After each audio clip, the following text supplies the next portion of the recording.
karena anugerah dan kasih karunia Allah kepada kita yang telah lahir bagi kita dan telah memberi keselamatan pada kita. Kita patut bersyukur dan kita patut berbahagia untuk pertemuan sore hari ini. Kita akan bersama-sama bangkit berdiri. Kita akan menyanyikan lagu pertama. Hari ini kurasa bahagia. Nanti sambil tepuk tangan ya. Kalau pas ada bergandengan tangan, kita akan bergandengan tangan. Yuk.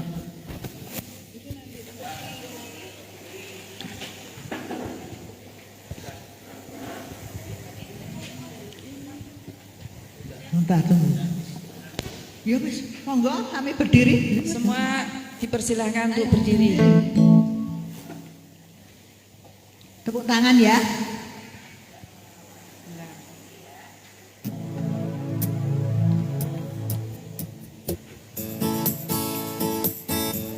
Kita tepuk tangan ya.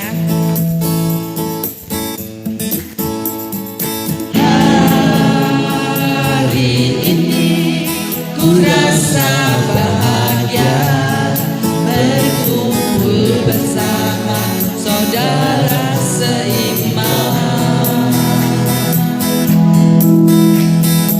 Tuhan Yesus telah satukan kita tanpa memandang di antara kita. Bergandengan tangan dalam kasih, dalam satu hati, berjalan dalam terang kasih Tuhan.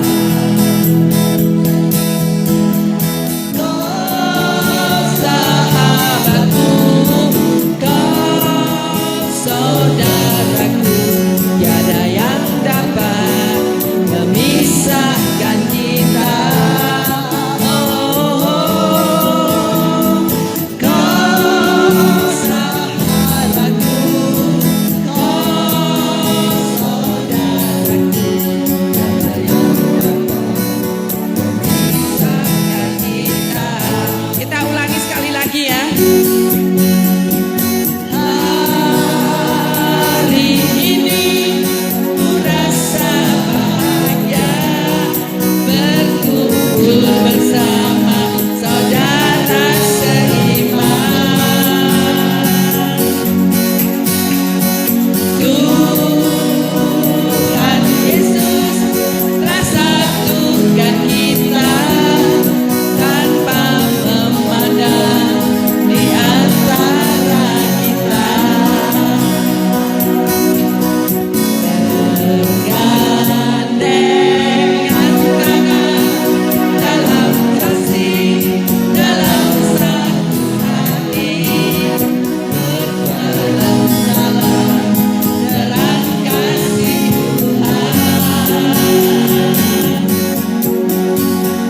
Kau sahabatku, kau saudaraku, tiada yang dapat memisahkan kita. Kau sahabatku, kau saudaraku, tiada yang dapat memisahkan kita. Tiada yang dapat memisahkan kita. Silakan duduk. Selanjutnya kita akan sampai doa pembukaan yang akan disampaikan oleh Ibu Leti Widianto. Duduk.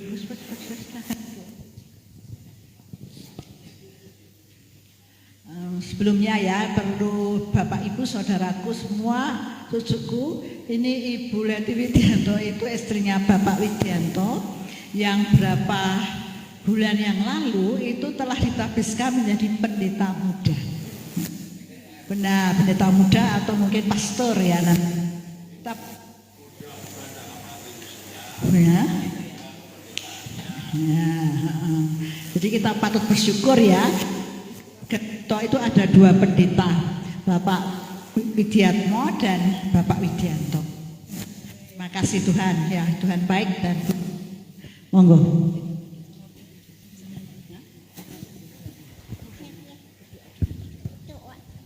Yuk, mari kita satu dalam doa. Segala puji syukur kami naikkan ke hadirat-Mu Bapa, Tuhan Allah yang kami sembah di dalam nama Tuhan Yesus. Kami sungguh bersyukur atas kasih kemurahan-Mu Bapa. Engkau telah kumpulkan kembali kami, saudara bersaudara, putra putri, anak cucu, mantu dari orang tua kami almarhum Bapak Ibu Suwito. Terima kasih Tuhan, semua ini adalah karena karya Tuhan, perkenanan Tuhan, sehingga kami boleh berkumpul di tempat ini Tuhan, untuk kami boleh saling melepas rindu, saling melepas kangen kami, bahkan kami akan bersama-sama Tuhan saat ini nanti kami menyambut Natal akan kebesaran Tuhan Yesus. Terima kasih Bapak atas semuanya ini ya Bapak. Dan sebelum kami menerima berkat kebenaran firman-Mu, biarlah Engkau mau urapi kami semuanya, sehingga kami mau memuji-muji Engkau, kami mau mengagungkan Engkau, karena Engkau sudah terlalu baik bagi kami. Terima kasih Tuhan, kami serahkan acara ini Tuhan di dalam tangan kuasa-Mu, dan di dalam nama Tuhan kami Yesus kami berdoa dan mengucap syukur. Haleluya, amin.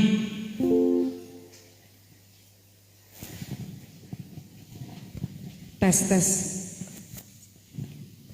Terima kasih Ibu Leti Widianto yang sudah memberikan doa pembukaan.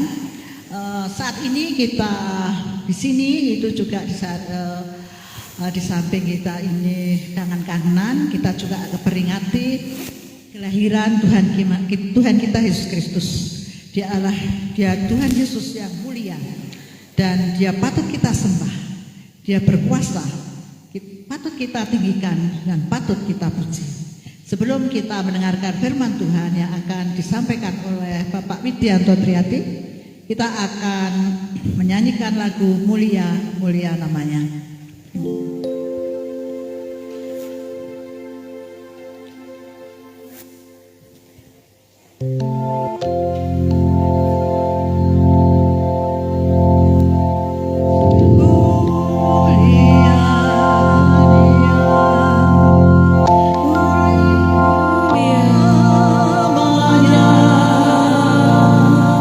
Bagi Yesus kemuliaan.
Mari kita berdoa sebelum mendengar firman Tuhan.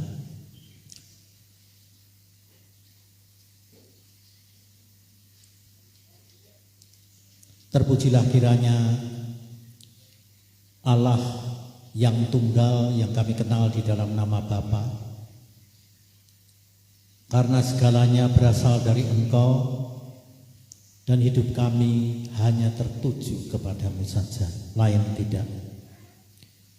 Dan kami mengenal Tuhan kami yang satu-satunya adalah Tuhan Yesus Kristus, yang daripadanya segala sesuatunya bisa ada, bisa tercipta. Dan oleh karena Yesus, kita semuanya memperoleh hidup kekal. Terima kasih Tuhan, pada saat ini kami semuanya keluarga besar Suwito ingin mendengar firman-Mu. Engkau memberi pesan kepada kami masing-masing, agar melalui pesan yang Engkau berikan dari kerajaan surga mulia itu menjadi hidup dalam hidup kami. Dan kehidupan yang kami dapatkan dari Engkau ini akan kami lakukan, sehingga kami akan mengerjakan apa yang Tuhan Yesus sudah kerjakan. Kami pun juga akan mengerjakan. Terima kasih Tuhan atas kesempatan ini. Kau beracara dari awal sampai akhir dalam pertemuan sekarang ini Tuhan. Dan segala yang Kau berikan kepada kami pasti tidak pernah sia-sia. Karena apapun yang Kau berikan kepada kami, itu adalah kehidupan yang sungguh-sungguh hidup di dalam versi-Mu sendiri. Terima kasih Bapa di surga. Ini hamba-Mu yang tidak ada apa-apanya, tidak mengerti apa-apa, tetapi hamba Tuhan saat ini mohon izin kepadamu Bapa. Hamba harus berdiri di dalam nama Tuhan Yesus Kristus untuk menyampaikan kebenaran yang Engkau mau berikan kepada kami semua. Kami mengucap syukur, beri kesanggupan, beri kekuatan, beri kemampuan agar hamba bisa berdiri di sini semuanya dan dengan berhasil memberitakan Injil Kerajaan Surga. Terima kasih Bapa, di dalam nama Tuhan Yesus Kristus kami mengucap syukur. Amin. Selamat sore semuanya. Salam. Maaf, saya pakai ini. Biasanya kalau saya saya dibantu orang yang bisa baca firman dengan cepat. Tapi oke, ini saya sendiri aja. Mungkin kurang keras ya, ini. Oke, terima kasih. Mohon izin Mas Santo sebagai Bapak pendeta yang sudah tua, pendeta tua ya kan. Kalau saya pendeta muda, dia pendeta tua.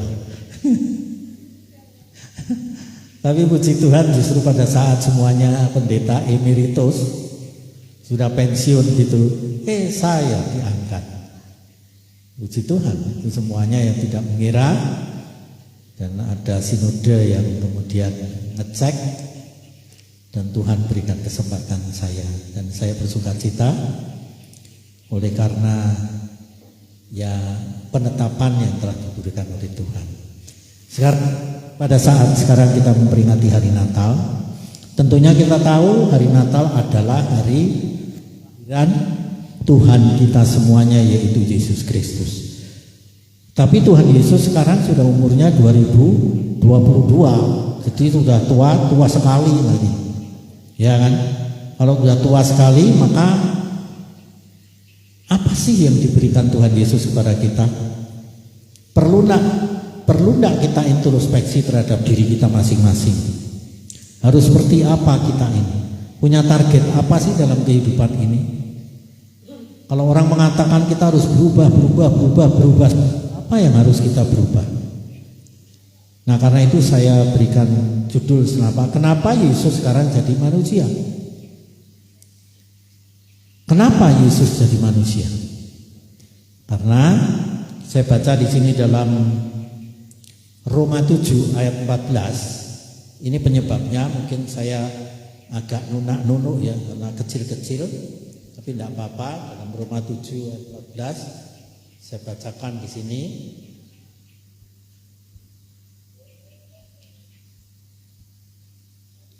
Katakan demikian firman Tuhan. Sebab kita tahu bahwa hukum Taurat adalah rohani, tetapi aku bersifat daging, terjual di bawah kuasa dosa. Apa itu artinya? Kalau daging itu mana? Tubuh kita ini daging, ya kan? Dan daging itu dikatakan dalam Roma 8 ayat 7 ayat 9 itu dikatakan bahwa daging itu selalu berseteru dengan Allah sendiri. Karena daging tidak pernah tunduk, semenit pun tidak, dia lawan terus Allah. Agar apa? Agar kuasa dosa ini melahirkan apa? Kuasa maut.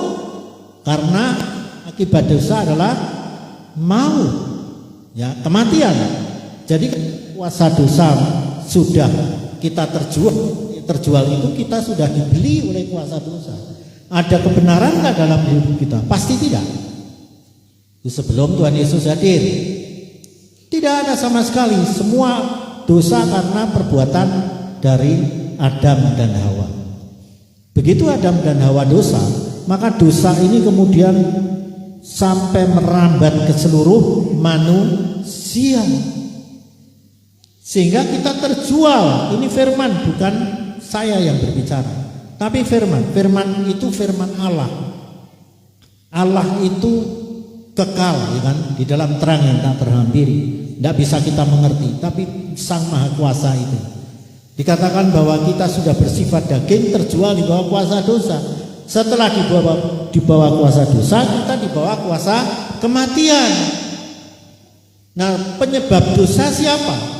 Adalah si iblis. Jadi ada 3 kuasa yang harus Tuhan Yesus kalahkan supaya kita semuanya lepas, kita berjalan dalam kebenaran. Nah, kebenaran dalam Yohanes 14 ayat 6 dikatakan Yesus sendiri itulah kebenaran. Akulah jalan, kebenaran, dan hidup kekal. Akulah jalan, kebenaran, dan hidup. Kebenaran itu Yesus. Karena itu kita supaya dapat kebenaran, Yesus harus menjadi manusia yang bisa mengalahkan. Yaitu mengalahkan apa? Di sini ini. Yaitu kita sudah dibeli oleh iblis, sehingga kondisi kita tidak ada hidup lagi, kita mati. Ya, kalau kita mati mungkin di sini banyak orang Kristennya ngerti bahwa di dalam Kejadian 1, ya kan, Kejadian 3 dikatakan, Kejadian 2 waktu manusia jatuh dalam dosa, sebelum jatuh itu Tuhan sudah memberitahu, kalau kamu makan buah pengetahuan baik dan jahat ini, maka kamu pasti mati. Pasti mati itu bukan nanti kamu mati, enggak. Tapi Tuhan Allah mengatakan pasti mati.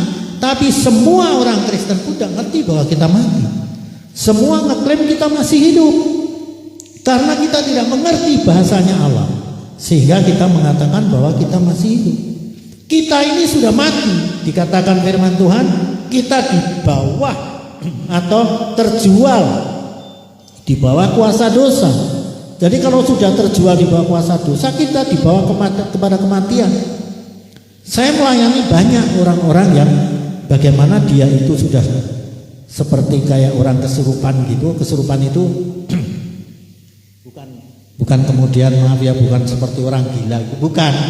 Orang biasa, tapi sudah tidak bisa lepas dari apa yang disukainya. Saya sudah pernah bilang itu bahwa di asrama Brimob, bahwa kamu ini sudah terjual. Kalau terjual sebentar lagi kamu mati. Dia umurnya 47 tahun, benar. Dia sudah terikat, bukan hanya terikat, sudah miliknya setan, benar. Tidak lama lagi kemudian dia meninggal. Karena apa? 3 hal ini, kuasa dosa, upah dosa adalah maut, yaitu kematian. Itu pembuatnya adalah iblis. Kita tidak bisa lepas dari itu semua. Seluruh manusia, ya, seluruh manusia tidak bisa lepas. Karena itu kita akan baca dalam Roma 5 ayat 12. Supaya saya benar, saya Roma 5 ayat 14 ya, mengatakan demikian. Nah, ini 14 ya. Sungguh pun demikian, maut telah berkuasa dari zaman Adam sampai kepada zaman Musa, juga atas mereka yang tidak berbuat dosa dengan cara yang sama seperti yang telah dibuat oleh Adam, yang adalah gambaran Dia yang akan datang. Dia yang akan datang siapa? Ya kita beri nanti sekarang. Jadi Adam itu adalah gambaran Yesus yang akan datang. Tapi dia gagal karena dia jatuh dalam dosa. Nah, karena dia jatuh melanggar firman Tuhan, tidak setia, tidak taat, maka kita semuanya menjadi dosa. Kita semua tidak ada yang selamat, ya kan? Itu adalah karena kuasa iblis. Kita sudah terjual di dalamnya. Terus seperti apa kelakuan kita? Orang yang sudah terjual. Ini saya bacakan dalam Efesus 2 ayat 1. Mengatakan demikian ya. Efesus begini. Ya. Kamu dahulu sudah mati. Kenapa kok mati? Karena pelanggaran-pelanggaran dan dosa-dosamu. Tadi dikatakan upah dosa adalah kematian. Kematian itu tidak akan bisa ke surga gitu. Tidak sama sekali tidak. Ya kan? Ayat yang kedua, kamu hidup di dalamnya karena kamu mengikuti jalan dunia. Jadi kalau orang mengatakan jalan dunia itu kewajaran, itu pasti akhirnya kepada iblis. Pasti. Karena jalan dunia itu punya siapa? Karena kamu mentaati penguasa kerajaan angkasa. Siapa itu kerajaan angkasa? Yaitu roh yang sedang bekerja di antara orang-orang durhaka. Kerajaan angkasa itu di mana angkasa kita tahu? Kalau kita duduk ini di angkasa bukan? Halo? Di angkasa atau bukan? Ya, ini angkasa. Angkasa itu ada kerajaannya. Kalau ada kerajaan berarti ada rajanya. Rajanya siapa? Iblis. Amin. Diam semua. Itu rajanya iblis. Dipikir kita benar tanpa Yesus Kristus. Enggak mungkin. Kita semua akan mati menuju neraka. Semua orang dari sejak Adam sampai kita sekarang ini, kalau tanpa Yesus habis kita. Nah, ini dikatakan karena apa? Kita mengikuti jalan dunia. Jadi beda gak jalan dunia sama jalan surga? Komplit perbedaannya. Nah, ada yang sama belas satupun. Sedangkan kita selalu mengatakan hidup seperti ini kita akan bisa juga diampuni Tuhan Yesus. Tidak mungkin. Karena Kristus tidak menjalani jalan dunia. Tidak. Dia turun ke dunia. Tetapi turun ke dunia sebagai bayi. Dia tidak memberitakan hal-hal yang di dunia. Sama sekali tidak pernah. Coba deh baca. Dari mulai Matius sampai Wahyu.